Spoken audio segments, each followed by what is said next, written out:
नमस्कार मित्रांनो, प्रसिद्ध कीर्तनकार इंदुरीकर महाराज यांनी एक धक्कादायक निर्णय घेतलाय। लोकांच्या टेकेला कंटाळून प्रसिद्ध कीर्तनकार इंदुरीकर महाराज यांनी कीर्तन सोडत असल्याचं आता जाहीर केलंय। लेकीच्या साखरपुड्यात तिच्या ड्रेसमुळे एका बापाला ट्रोल केलं जात आहे, हे असह्य असल्याचं त्यांनी म्हटलंय। आमची पोरं लहान असताना 8-8 दिवस माझी त्यांच्याशी गाठ भेटच नव्हती आणि आता लोक इतक्या खाली गेले आहेत की माझ्या मुलीच्या अंगात कपडे कसे आहेत यावरून लोकांच्या कमेंट्स येत आहेत। आता 4 दिवसांपासून माझ्या मुलीच्या अंगातील कपड्यांवर लोकांनी बातम्या तयार केल्यात। तुम्ही मला घोडे लावा, पण माझ्या मुलाचा आणि मुलीचा काय दोष आहे? मुलीचं लग्न ठरल्यावर तिला कपडे कोण घेतं हे क्लिप टाकणाऱ्याला कळू नये का? मुलगी तुम्हालाही आहे आणि मलाही आहे, पण या 8 दिवसात माझं जगणं मुश्किल करून टाकलं आहे। माझ्यापर्यंत ठीक होतं, पण घरादारापर्यंत जायला नको होतं।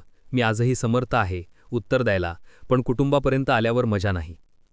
लोक कमेंट्स करतायत की इंदुरीकरांनी आता कीर्तन बंद करायला पाहिजे, त्याला लाज वाटली पाहिजे। आम्ही येत्या 2-3 दिवसातच यावर विचार करतोय आणि निर्णय घेतोय। लोकांच्या टेकेला कंटाळून प्रसिद्ध कीर्तनकार इंदुरीकर महाराज यांनी आता कीर्तन सोडत असल्याचं जाहीर केलंय। लेकीच्या ड्रेसमुळे एका बापाला ट्रोल केलं जात आहे, हे असह्य असल्याचं त्यांनी म्हटलंय। तर या संदर्भात तुमची काय प्रतिक्रिया आहे कमेंट करून नक्की सांगा। धन्यवाद।